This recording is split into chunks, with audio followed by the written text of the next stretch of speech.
Hi, hello, ನಮಸ್ಕಾರ ಎಲ್ರಿಗೂ. ಹೇಗಿದ್ದೀರಾ ಎಲ್ರು? ಐ ಹೋಪ್ ಎಲ್ಲರೂ ಚೆನ್ನಾಗಿದ್ದೀರಾ ಅಂತ ಭಾವಿಸ್ತೀನಿ. ನಾನು ಕೂಡ ಚೆನ್ನಾಗಿದ್ದೀನಿ ಅಂತ ಹೇಳ್ತಾ, ಬನ್ನಿ ಫ್ರೆಂಡ್ಸ್, ಇವತ್ತು ಮುಟ್ಟಿದರ ಮುನಿ ಅಥವಾ ಟಚ್ ಮೀ ನಾಟ್ ಅಥವಾ ನಾಚಿಕೆ ಮುಳ್ಳು, ಸಂಸ್ಕೃತದಲ್ಲಿ ನಮಸ್ಕಾರಿ ಅಂತ ಕರೀತಾರೆ.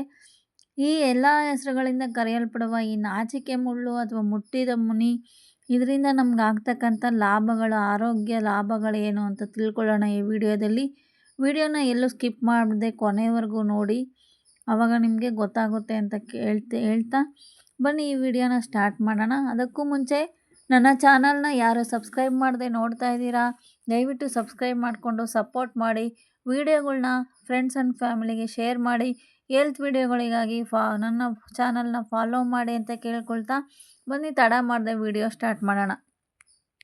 ಫ್ರೆಂಡ್ಸ್, ಈ ಟಚ್ ಮೀ ನಾಟ್ ಅಥವಾ ನಾಚಿಕೆ ಮುಳ್ಳು, ಮುಟ್ಟಿದರೆ ಮುನಿ, ಇದು ನಮಗೆ ಸಿಗ್ತಕ್ಕಂಥದ್ದು ಹಳ್ಳಿಗಳ ಕಡೆ ತುಂಬ ಜಾಸ್ತಿನೇ ಸಿಗುತ್ತೆ ಅಂತ ಹೇಳ್ಬೋದು. ಈ ಹೊಲಗಳಲ್ಲಿ, ಬದುಗಳಲ್ಲಿ, ತೋಟಗಳಲ್ಲಿ ಎಲ್ಲಂದರಲ್ಲೇ ನಮ್ಮ ಬೆಳೆಯುವಂಥ ಸಸಿ ಆಗಿದೆ ಇದು, ಈ ನಾಚಿಕೆ ಮುಳ್ಳು. ಇದರಲ್ಲಿ ಎರಡು ರೀತಿ ಇರುತ್ತೆ ಫ್ರೆಂಡ್ಸ್, ಹೊರ ಮುಚ್ಚಳ ಮತ್ತು ಒಳ ಮುಚ್ಚಳ. ಅಂದರೆ ಒಂದು ಜಾತಿ ನಾಚಿಕೆ ಮುಳ್ಳು ನಾವು ಮುಟ್ಟಿದ್ರೆ ಹೊರಗಡೆಯಿಂದ ಮುಚ್ಕೊಳ್ಳುತ್ತೆ, ಇನ್ನೊಂದು ಒಳಗಡೆಯಿಂದ ಹೊರಗಡೆ ಮುಚ್ಕೊಳ್ಳುತ್ತೆ. ಆ ಥರ ಒಳ ಮುಚ್ಚಳ, ಹೊರ ಮುಚ್ಚಳ ಅಂತ ಎರಡು ವಿಧಗಳಿವೆ ಈ ನಾಚಿಕೆ ಮುಳ್ಳು ಅಥವಾ ಟಚ್ ಮೀ ನಾಟಲ್ಲಿ. ಫ್ರೆಂಡ್ಸ್, ಈ ಸಸಿ ಅಥವಾ ಸೊಪ್ಪು ಅತ್ಯಮೂಲ್ಯವಾದ ಆಯುರ್ವೇದಿಕ್ ಔಷಧಿ ಗುಣಗಳು ಹೊಂದಿರುವ ಒಂದು ಸಸಿ ಅಥವಾ ಒಂದು ಸೊಪ್ಪು ಅಂತಲೇ ಹೇಳ್ಬೋದು. ಇದರಲ್ಲಿ ತುಂಬ ಆರೋಗ್ಯ ಗುಣಗಳು ಅಥವಾ ಔಷಧೀಯ ಗುಣಗಳು, ಇದರ ಎಲೆ, ಮುಳ್ಳು, ಬೇರು ಪ್ರತಿಯೊಂದೂ, ಹೂವು, ಬೀಜಗಳು ಎಲ್ಲನೂ ಕೂಡ ತುಂಬ ಔಷಧಿ ಗುಣಗಳನ್ನು ಹೊಂದಿರುವ ಸೊಪ್ಪು ಅಥವಾ ಗಿಡ ಅಂತ ಹೇಳ್ಬೋದು ಫ್ರೆಂಡ್ಸ್. ಬನ್ನಿ ಇವಾಗ ಈ ಮುಟ್ಟಿದರ ಮುನಿ ಉಪಯೋಗಿಸೋದ್ರಿಂದ, ಟಚ್ ಮೀ ನಾಟ್ ಉಪಯೋಗಿಸೋದ್ರಿಂದ, ಸೇವಿಸುವುದರಿಂದ ನಮಗೆ ಏನೆಲ್ಲ ಆರೋಗ್ಯ ಲಾಭಗಳು ಸಿಗುತ್ತೆ ಅಂತ ತಿಳ್ಕೊಳ್ಳೋಣ. ಫ್ರೆಂಡ್ಸ್, ಈ ಗಿಡನ ನಾವು ಒಂದು ಗಿಡನ ಬೇರು ಸಮೇತ ಕಿತ್ತು ಚೆನ್ನಾಗಿ ಅದನ್ನು ತೊಳೆದು ಕತ್ತರಿಯಲ್ಲಿ ಚಿಕ್ಕದಾಗಿ ಕಟ್ ಮಾಡಿ ಒಣಗಿಸಿ ಸಹ ನಾವು ಸ್ಟೋರ್ ಮಾಡ್ಕೊಂಡು ಅದನ್ನು ಉಪಯೋಗಿಸ್ಕೊಳ್ಬೋದು. ಅಥವಾ ಹಳ್ಳಿಗಳ ಕಡೆ ಇರೋದಾದರೆ ಅವತ್ತಿಗೆ ಅವತ್ತು ಫ್ರೆಶ್ಶಾಗಿ ಕಟ್ ಮಾಡ್ಕೊಂಡು ಬಂದು ಅದನ್ನು ಸಹ ಕಷಾಯ ಮಾಡ್ಕೊಂಡು ಕುಡಿಯೋದು ಮಾಡ್ಬೋದು. ಹೆಂಗೆ ಅಂದರೆ, ಫಸ್ಟು ಈ ಎಲೆಗಳನ್ನೆಲ್ಲ ತುಂಬ ಚೆನ್ನಾಗಿ ತೊಳೆದು ಅದನ್ನು 2 ಗ್ಲಾಸ್ ನೀರಿಗೆ ಹಾಕಿ 1 ಗ್ಲಾಸ್ ನೀರು ಆಗುವವರೆಗೂ ಕುದಿಸಿ ಆ ಕಷಾಯವನ್ನು ನಾವು ಸೇವಿಸಬೇಕಾಗುತ್ತೆ ಖಾಲಿ ಹೊಟ್ಟೆಯಲ್ಲಿ. ಹೀಗೆ ಮಾಡಿದಾಗ ಯಾರಿಗೆ ಸಾಮಾನ್ಯವಾಗಿ ಗಂಡಸರಲ್ಲಿ ಬಹುಮೂತ್ರ ವಿಸರ್ಜನೆ ಕಾಯಿಲೆ ಇರುತ್ತೆ, ಅಂದರೆ ಪದೇ ಪದೇ ರಾತ್ರಿ ಎಚ್ಚರ ಆಗೋದು, ಪದೇ ಪದೇ ಮೂತ್ರ ವಿಸರ್ಜನೆಗೆ ಹೋಗೋದು, ಮೂತ್ರ ವಿಸರ್ಜನೆಗೆ ಹೋದರೂ ಅವ್ರಿಗೆ ಸ್ಯಾಟಿಸ್ಫ್ಯಾಕ್ಷನ್, ಅಂದರೆ ಫುಲ್ ಮೂತ್ರ ವಿಸರ್ಜನೆ ಆಗಿದೆ ಅನ್ನೋ ಫೀಲೇ ಇರೋದಿಲ್ಲ. ಈ ಥರ ಸಮಸ್ಯೆ ಇದ್ದಾಗ ಈ ಕಷಾಯವನ್ನು ಅವರು ನಿಯಮಿತವಾಗಿ ಸೇವಿಸ್ತಾ ಬಂದರೆ ಆ ಬಹುಮೂತ್ರ ವಿಸರ್ಜನೆಗೆ ಇದು ತುಂಬ ಉತ್ತಮವಾದ ಔಷಧಿ ಅಂತಲೇ ಹೇಳ್ತಾರೆ. ಅಂದರೆ ಅದಕ್ಕೆ ರಾಮಬಾಣವಾಗಿ ಕೆಲಸ ಮಾಡುತ್ತೆ. ಆ ಸಮಸ್ಯೆಯಿಂದಲೂ ಕೂಡ ಹೊರಗಡೆ ಬರೋಕ್ಕೆ ಸಾಧ್ಯ ಆಗುತ್ತೆ. ಮತ್ತು ಇದು ಸ್ತ್ರೀಯರಿಗೆ ತುಂಬ ಉಪಯೋಗ ಆಗುತ್ತೆ.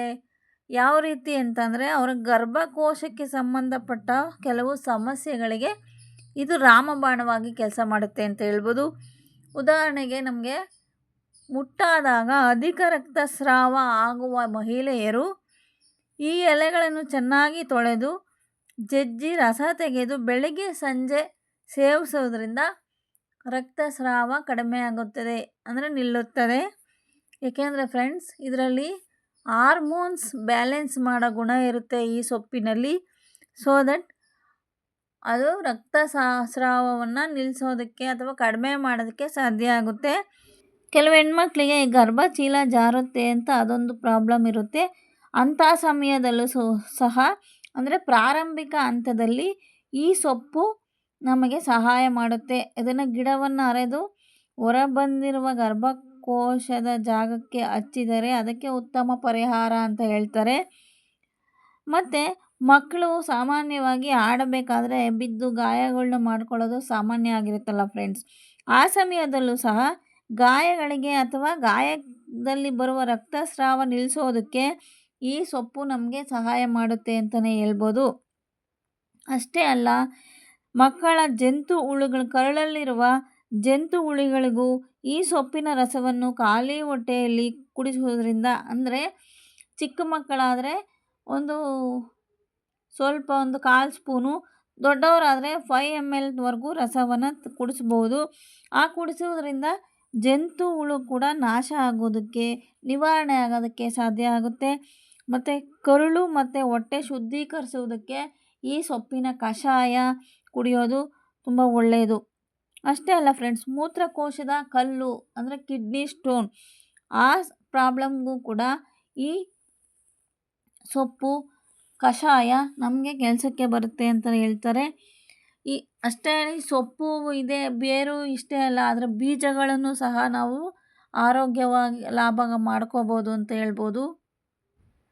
ಈ ಸಸಿಯ ಬೀಜಗಳನ್ನು ಸಹ ನಮ್ಮ ಆರೋಗ್ಯದಲ್ಲಿ ಬಳಸ್ಕೋಬೋದು. ಹೇಗೆ ಅಂದರೆ, ಇದರ ಬೀಜಗಳನ್ನು ಸೇವಿಸೋದ್ರಿಂದ ಗಂಡಸರಿಗೆ ವೀರ್ಯಾಣು ಕೊರತೆ ಅಥವಾ ವೀರ್ಯಾಣು ಕಡಿಮೆ ಇದ್ದರೆ ಅದಕ್ಕೂ ಸಹ ಈ ಬೀಜಗಳನ್ನು ಬಳಸೋದು ಉತ್ತಮ ರಾಮಬಾಣವಾಗಿ ಕೆಲಸ ಮಾಡುತ್ತೆ. ಪುರುಷರ ವೀರ್ಯಾಣು ವೃದ್ಧಿಗೆ ಸಹಾಯಕ ಆಗುತ್ತೆ ಅಂತಲೇ ಹೇಳ್ಬೋದು.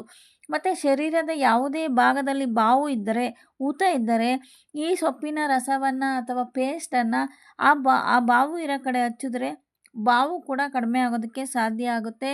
ಮತ್ತು ಬಾಣಂತಿಯರಿಗೆ ಹೊಟ್ಟೆ ಕರಗಿಸಲು ಈ ಟಚ್ ಮೀ ನಾಟ್ ಅಥವಾ ನಾಚಿಕೆ ಮುಳ್ಳು ತುಂಬ ಸಹಾಯ ಆಗುತ್ತೆ ಅಂತಲೇ ಹೇಳ್ಬೋದು. ಅಷ್ಟೇ ಅಲ್ಲ ಫ್ರೆಂಡ್ಸ್, ಮಧುಮೇಹಕ್ಕೂ ಕೂಡ ಇದು ರಾಮಬಾಣ. ಸಕ್ಕರೆ ಕಾಯಿಲೆ ಇರೋರು ಈ ಸೊಪ್ಪಿನ ಕಷಾಯವನ್ನು ನಿಯಮಿತವಾಗಿ ಸೇವಿಸ್ತಾ ಬಂದರೆ ಮಧುಮೇಹವನ್ನು, ಅಂದರೆ ಸಕ್ಕರೆ ಕಾಯಿಲೆಯನ್ನು ನಾರ್ಮಲ್ ಮಾಡ್ಕೊಳ್ಳೋದಕ್ಕೆ, ಅಂದರೆ ಕಡಿಮೆ ಮಾಡ್ಕೊಳ್ಳೋದಕ್ಕೆ ಸಹಾಯ ಮಾಡುತ್ತೆ ಈ ನಾಚಿಕೆ ಮುಳ್ಳು ಅಂತಲೇ ಹೇಳ್ಬೋದು.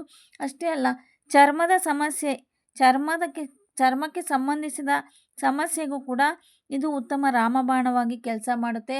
ಅಷ್ಟೇ ಅಲ್ಲ, ನಮ್ಮ ದಂತ ಸಮಸ್ಯೆ, ಬಾಯಿ ದುರ್ಗಂಧ ಕೂಡ ನಿವಾರಣೆ ಮಾಡುತ್ತೆ ಈ ನಾಚಿಕೆ ಮುಳ್ಳು ಅಥವಾ ಟಚ್ ಮೀ ನಾಟ್.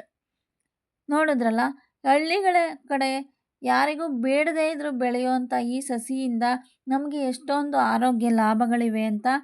ಈ ಇನ್ಫಾರ್ಮೇಷನ್ ವಿಡಿಯೋ ಇಷ್ಟ ಆಗಿದ್ದಲ್ಲಿ ಒಂದು ಲೈಕ್ ಮಾಡಿ, ಶೇರ್ ಮಾಡಿ, ಸಬ್ಸ್ಕ್ರೈಬ್ ಮಾಡಿಕೊಂಡು ಸಪೋರ್ಟ್ ಮಾಡಿ, ಹೆಲ್ತ್ ವಿಡಿಯೋಗಳನ್ನ ಫಾಲೋ ಮಾಡಿ ಅಂತ ಕೇಳ್ಕೊಳ್ತಾ ಇಲ್ಲಿಗೆ ಈ ವಿಡಿಯೋನ ಎಂಡ್ ಮಾಡ್ತೀನಿ friends. Thank you for watching.